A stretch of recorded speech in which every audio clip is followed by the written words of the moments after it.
सुजानपुर के विधायक राजेंद्र राणा ने मुख्यमंत्री को पत्र लिख मांगे पूरी करने का किया आह्वान। सुजानपुर के विधायक राजेंद्र राणा ने एक बार फिर से मुख्यमंत्री को पत्र लिखकर सुजानपुर विधानसभा क्षेत्र की विभिन्न मांगों को पूरा करने की मांग उठाई है। साथ ही उन्होंने मुख्यमंत्री से बेरोजगार युवाओं को रोजगार मुहैया करवाने की दिशा में कदम उठाने से संबंधित पत्र भेजा है, जो उन्होंने अपनी फेसबुक पेज पर भी डाल दिया है। इस पत्र के डालते ही विधायक और सरकार के बीच चल रही खींचातानी को हवा मिलनी शुरू हो गई है। मुख्यमंत्री को लिखे अपने पत्र में विधायक राजेंद्र राणा ने लिखा है कि हिमाचल प्रदेश का बेरोजगार तबका प्रदेश में हमारी सरकार बनने के 14 महीने बाद भी वह अधीरता से और बेचैनी से अपना सपना और कांग्रेस पार्टी का वादा पूरा होने का इंतजार कर रहा है। उन्होंने कहा कि हम विपक्ष में रहते हुए भी लगातार युवाओं की आवाज सदन में बुलंद करते रहे हैं। हमें सत्ता में लाने में हर तबके का विशेष रूप से योगदान है, लेकिन युवाओं ने बढ़ चढ़कर प्रदेश में कांग्रेस सरकार बनाने में अपना योगदान दिया है। राणा ने भेजे पत्र में लिखा है कि पिछले लंबे समय से जो भर्तियों के परिणाम रुके हुए हैं और जिन युवाओं ने परीक्षा उत्तीर्ण की है वे अब बेचैन हैं और बड़ी अधीरता से रिजल्ट का इंतजार कर रहे हैं। इनमें से बहुत से युवा ओवरएज हो रहे हैं और वे इस बात से चिंतित हैं कि आयु की सीमा लांघने के कारण कहीं भी सरकारी नौकरी से अपात्र न हो जाएं। हम विपक्ष में रहते हुए लगातार इन युवाओं के हितों की पैरवी करते रहे हैं और अब युवा हताश होने लगे हैं। जनप्रतिनिधि होने और प्रदेश कांग्रेस का कार्यकारी अध्यक्ष होने के नाते सैकड़ों ऐसे युवा मुझसे और पार्टी के अन्य चुने हुए जनप्रतिनिधियों से भी मिलकर भर्तियों का रिजल्ट तुरंत निकलवाने की मांग करते रहे हैं। उन्होंने आग्रह किया है कि हमीरपुर स्थित अधीनस्थ चयन बोर्ड को तुरंत बहाल करके युवाओं के लिए नौकरियों के दरवाजे खोले जाएं। वहीं राणा ने करुणामूल आधार नौकरी का इंतजार कर रहे लोगों को भी जल्द नौकरी देने की मांग की है। राणा ने मुख्यमंत्री से आग्रह करते हुए लिखा है कि सुजानपुर होली मेले के दौरान मुख्यमंत्री ने जिन घोषणाओं को सुजानपुर विधानसभा क्षेत्र के लिए किया था उन्हें जल्द पूरा किया जाए। उन्होंने सुजानपुर अस्पताल को 100 बेड का करने का, टोनी देवी में डिग्री कॉलेज की कक्षाएं शुरू करने पर मुख्यमंत्री और कैबिनेट का आभार भी व्यक्त किया।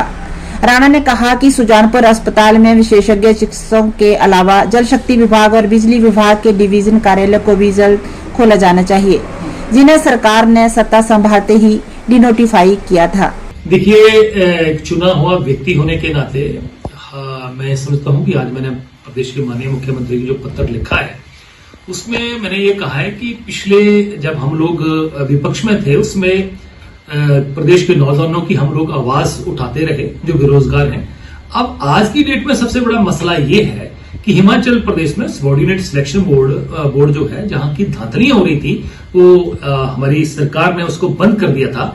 बहुत सारे प्रदेश में हजारों लाखों नौजवान ऐसे हैं जिन्होंने पेपर दे के रखे हैं और रिजल्ट का इंतजार कर रहे हैं। बार बार चुने हुए व्यक्तियों को मिल रहे हैं। मैं एक चुना हुआ व्यक्ति, एक विधायक होने के नाते कई बार मुझे मिलते हैं, इसके अलावा मेरे साथी विधायकों को मिलते हैं। मैंने सिर्फ इतना निवेदन किया है कि 1 साल 2 महीने होने जा रहे हैं और हमने प्रदेश में जो घोषणा पत्र जारी किया था उसमें भी हमने कहा था कि 1 लाख नौजवानों को हम रोजगार देंगे सरकारी व प्राइवेट सेक्टर में।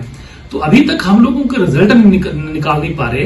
एक सबऑर्डिनेट सिलेक्शन बोर्ड में कुछ लोगों ने धांधली करी है, बेईमानी करी है, करप्शन करी है। उन लोगों को सलाखों के पीछे भेजा जाना चाहिए, परंतु उनकी जगह ईमानदार लोग लगाने चाहिए।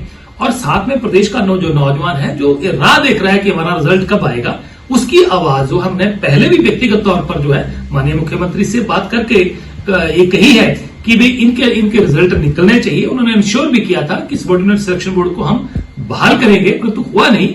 और कई बार बोलने के बावजूद भी आज प्रदेश के जो नौजवान हमें जगह जगह मिलते हैं, तो मैंने पत्र खुला इसलिए लिखा है ताकि उन लोगों को पता लगे कि हमने उनकी आवाज बुलंद की है। उसी तरीके से करुणामूल के आधार पर जो लोग 5000 के करीब हैं और वो सड़कों पर पिछली सरकार में भी बैठे रहे, विभिन्न विभागों में सैकड़ों नहीं हजारों पद खाली पड़े हैं, उनको भी कहीं ना कहीं एडजस्ट किया जाए, क्योंकि उनके कमाने वाले जो लोग थे वो चले गए, वो उन लोगों की आर्थिक संकट में है, तो उन लोगों को नौकरी मिलनी चाहिए। तीसरा मैंने कहा कि आपने सुजानपुर चुनाव क्षेत्र में 1 साल पहले जो घोषणाएं करी थी, जिसमें 2 घोषणाएं कैबिनेट में पास हुई हैं, बाकी की जो बची हैं उनको आप कृपया पूरी करें। और क्योंकि सुजानपुर की जनता का भी सरकार बनाने में बहुत महत्वपूर्ण योगदान रहा है, इसलिए लोगों की उनकी उम्मीदें हैं। तो मैंने मुख्यमंत्री को याद दिलाया और चुने हुए व्यक्ति होने के नाते मैं लोगों की आवाज को बुलंद नहीं करूंगा तो कौन करेगा। इसलिए प्रदेश की जनता जो है उसकी आवाज को बुलंद करना, नौजवानों की आवाज को बुलंद करना, अपने चुनाव क्षेत्र की जनता की आवाज को बुलंद करना, मैं समझता हूं कि मेरा ये नौकरी भी है,